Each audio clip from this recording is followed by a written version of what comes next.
Saludos a todos detrás de la cámara y bienvenidos otra vez a este rinconcito donde usted y yo hablamos de todo un poco y de cualquier cosa, pero particularmente de noticias de carácter de seguridad mundial. Comencemos.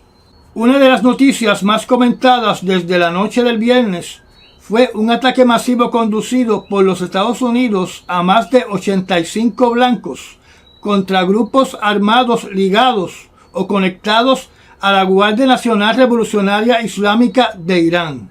donde primero tenemos que corregir a varios periódicos porque, como les expliqué en el día de ayer, la IRGC atiende asuntos dentro de la frontera de Irán y son las fuerzas Quds las que son responsables de las operaciones militares extraterritoriales o fuera de las fronteras de Irán. En otras palabras, si usted ataca a Irán, las fuerzas armadas que van a responder van a ser de la Guardia Islámica Revolucionaria de Irán, donde los Estados Unidos en ningún momento atacó localizaciones dentro de territorio de Irán. Todos estos ataques fue en localizaciones dentro de Irak y de Siria, donde Estados Unidos utilizó aviones tan sofisticados como los bombarderos B-1. Según los vocales del Pentágono, estos ataques fueron dirigidos a objetivos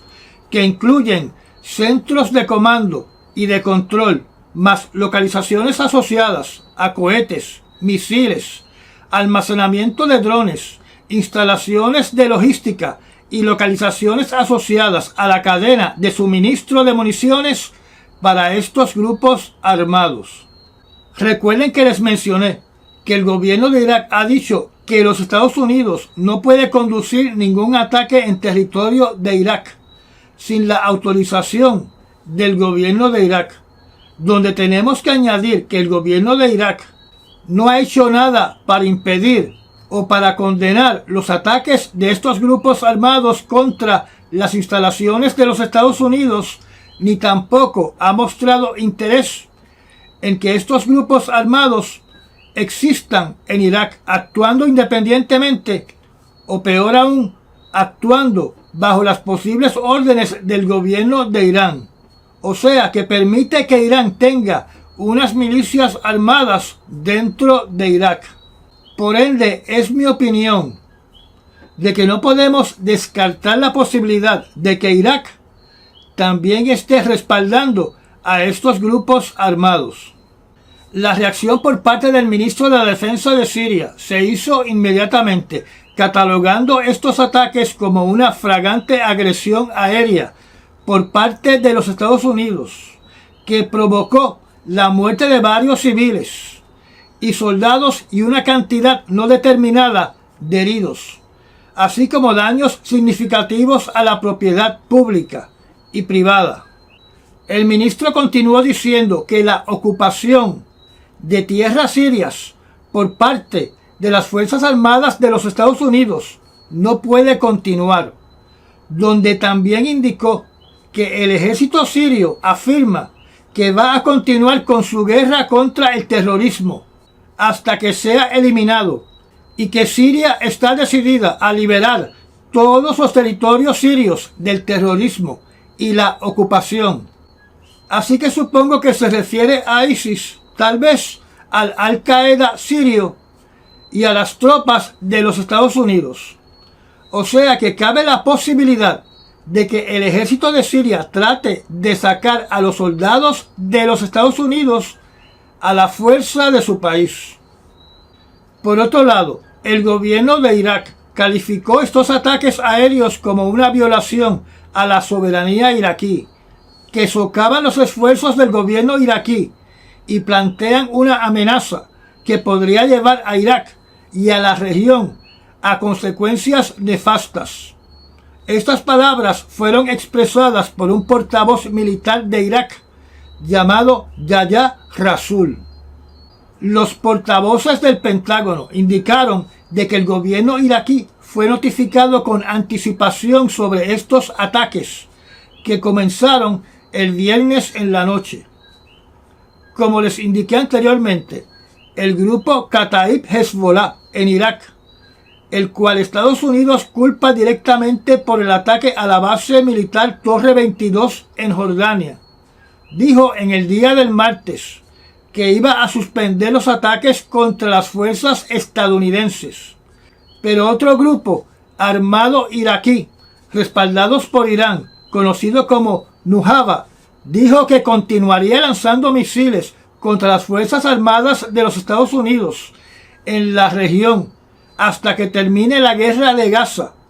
y que las fuerzas de Estados Unidos abandonen a Irak. Mientras tanto, en el Congreso se dice que hay republicanos que desean un impacto directo en territorio de Irán, mientras que Casablanca mantiene la posición de que no desea que se desate una guerra con Irán. En el escenario de la Franja de Gaza, todavía no hemos visto que el gobierno de Israel, aunque sea de la manera más mínima, esté tomando medidas que se puedan interpretar que están ajustando sus tácticas en el campo de batalla para respetar la decisión de la Corte Internacional de Justicia con respecto a minimizar por completo la pérdida de vidas de civiles palestinos que no son combatientes en la Franja de Gaza. Por el contrario, han estado intensificando sus ataques, que ahora tienen como blanco localizaciones en lo que se considera territorio de la ciudad de Rafah, que es el último refugio que tienen los palestinos para sentirse seguros. Se acusa a Israel de haber conducido un ataque aéreo en contra de una residencia en Rafah, donde fallecieron 14 personas, que incluyen mujeres y niños. La postura de las Fuerzas Armadas de Israel continúa siendo la misma, de que ellos obedecen las leyes internacionales y que toman todas las medidas pertinentes para mitigar daños a la población civil. Se alega que más de 107 civiles palestinos han perdido la vida en las pasadas 24 horas. Y recordemos que todavía continúa la creencia de que hay miles más de fallecidos que no han sido contabilizados debajo de las ruinas de los edificios que han colapsado. Esos miles más que están debajo de las ruinas se sumarían a los más de 27,000 palestinos civiles que se alega que han fallecido en este conflicto hasta el presente. O sea que podemos estar hablando de más de 30,000 civiles palestinos fallecidos en esta operación militar por parte de Israel. El ministro de la Defensa de Israel, el señor Gallant, anunció al final de esta semana que acaba de concluir que sus fuerzas armadas ahora van a comenzar una operación militar en la ciudad de Rafah, donde esto implica que los civiles palestinos no tendrían hacia dónde correr para refugiarse. Yo solo puedo suponer que tan pronto Israel empiece a causar muertes masivas de civiles en Rafah, se van a multiplicar exponencialmente las protestas contra el gobierno de Netanyahu, no solo en el exterior, sino también en el interior, porque hay muchos israelíes que no están aprobando este tipo de campaña bélica, donde algunos quieren una tregua inmediata por parte de Israel para que Hamas libere los rehenes que todavía tiene escondidos. Antes de cambiar de zona del mundo, tenemos que hablar sobre el Mar Rojo. En estos momentos ustedes están viendo en la pantalla una representación del número de cables de fibra óptica que pasan a través del Golfo de Adén y el Mar Rojo, donde los hutíes amenazan con destruir estas fibras ópticas si no se detiene la crisis en la Franja de Gaza. Primero tenemos que entender que estas fibras ópticas, debido a la importancia de los datos que transportan y debido a que pueden ser afectadas y dañadas desde hace años atrás, se han puesto fibras adicionales para crear anillos de comunicación, donde si una fibra óptica es lacerada, la información llega al punto de destino a través de otra fibra óptica que está en el mismo anillo. Estas fibras ópticas que pasan por ese fondo marino no solo le dan servicio a una serie de países en Europa y en el mar Mediterráneo, sino también al Medio Oriente, donde si son averiadas, se verían afectados aliados de los hutíes, como Irán, y se verían momentáneamente interrumpidas las comunicaciones a través de estas fibras ópticas desde Rusia con países como Irán y como India. Otro país que apoya a los hutíes, que es China, también se vería afectada si los hutíes laceran o destruyen estas fibras ópticas. Así que es para los hutíes contraproducente destruir estas fibras ópticas que podrían propiciar ataques mucho más severos contra ese grupo de rebeldes armados. Después de esta amenaza, durante el día de hoy, los Estados Unidos y el Reino Unido atacaron 36 localizaciones en Yemen, donde se identificaron que habían instalaciones de almacenamiento de armas, sistemas de misiles y otros equipos asociados a la capacidad de los hutíes para atacar el transporte marítimo en el Mar Rojo. Estos 36 blancos estaban localizados en 13 zonas de todo el país de Yemen. El ataque vino acompañado de una amenaza por el secretario de la Defensa de los Estados Unidos, que dijo que esta operación es para enviar un claro mensaje a los hutíes si continúan conduciendo sus ataques ilegales al transporte marítimo y a buques navales de la coalición internacional que está en el Mar Rojo. Al igual que en Siria y en Irak, se planifican más ataques contra los hutíes si continúan con sus agresiones en contra de la marina mercante y en contra de la marina naval de varios países que forman parte de la coalición que tienen sus navíos de guerra en el Mar Rojo.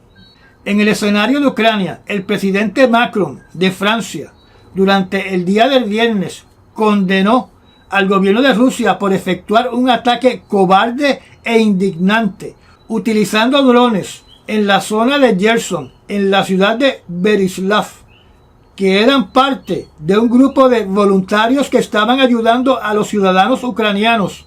en esa ciudad, que pertenecían a una asociación conocida como la EPER,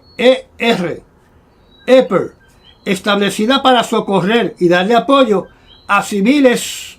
en sufrimiento en diferentes partes del mundo, como África, Asia, Latinoamérica y en lugares de Europa. En Rusia, el presidente Putin está haciendo campaña para su reelección, que se puede decir que es 100% segura, ya que encarceló a sus opositores, y aquellos que no están en la cárcel han tenido que huir del país para no ser arrestados, procesados y encarcelados, donde solamente se tiene que preocupar de que su partido continúe siendo el partido más poderoso y dominante en el Parlamento ruso. En su discurso del viernes, Salia dijo lo siguiente, y cito: "Si no hubiéramos protegido a nuestro pueblo, nos habríamos convertido en un país débil, sin autosuficiencia, y que a nadie le importa. Nos habrían palmeado en la espalda de forma paternalista y nos habrían dado patadas podridas como ayuda humanitaria, al mismo tiempo que analizaban cómo desmantelarnos". Cierro la cita. Lo anterior lo dijo con respecto a su operación militar especial en Ucrania. También dijo frases que para mí son preocupantes. La primera es la siguiente: fue necesario enviar soldados a Ucrania para proteger a los rusos parlantes de la zona este de Ucrania y detener lo que describió como intentos de Washington y de sus aliados, la OTAN, de coartar los vitales intereses de seguridad de Moscú, donde también criticó que Ucrania y sus aliados hayan denunciado la invasión como un acto de agresión no provocada. La segunda frase que dijo, que para mí es tal vez más preocupante que la primera, es que dijo que la acción militar de Rusia en Ucrania es una batalla por la supervivencia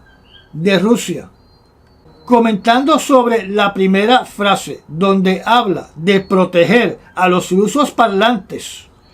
para mí eso es una alerta para todos los países, comenzando con Moldavia y con Georgia, de que con la excusa de proteger a los rusos parlantes, ya tiene la excusa para intentar justificar una operación militar especial en esos países. Y la segunda frase, cuando dice de que esta guerra es una batalla para la supervivencia de Rusia. Dicha frase se puede utilizar para justificar el uso de armas tácticas nucleares en Ucrania. Yo personalmente no me como el cuento de que Rusia no puede sobrevivir sin Ucrania. Para mí, esos son excusas sin ninguna substancia, sin ninguna base, y por ende no se pueden justificar. Como les mencioné en el programa La Otra Realidad, el día viernes por la noche con Andrew Álvarez. En los Estados Unidos, en el caso contra el ex empleado de la CIA, llamado Joshua Schulte, que se estaba llevando a cabo en una corte del estado de Nueva York. A este ex ingeniero de computación que trabajaba para la CIA en el Centro de Ciberinteligencia, se le condenó a 40 años de cárcel debido a que después de su renuncia de la CIA en el año 2016 le facilitó a la organización Wikileaks cientos de documentos relacionados a información clasificada de las herramientas y programas que utiliza la CIA para hackear teléfonos como el iPhone y teléfonos que usan el sistema operativo Android. En el año 2017, la organización de Wikileaks sacó a la luz pública la bóveda número 7, donde estaba la colección de todos estos documentos, donde todos los enemigos de los Estados Unidos, donde estamos hablando de países, de organizaciones no gubernamentales, de narcotraficantes, de grupos de hackers y otros criminales, tuvieron acceso a los códigos de estas herramientas utilizadas por la CIA, donde tenemos que hablar claro. No solamente se puso en peligro la seguridad nacional de los Estados Unidos, sino también la seguridad individual de todos nosotros, ya que grupos criminales y agencias de espionaje del exterior tuvieron acceso a estas herramientas. Esto es muy diferente y mucho más peligroso a lo que hizo el señor Snowden, que se limitó a informar, según lo que ha salido en la prensa, de proyectos que utilizaba la NSA de espionaje y no se puso a difundir los códigos de programación de estos programas de vigilancia.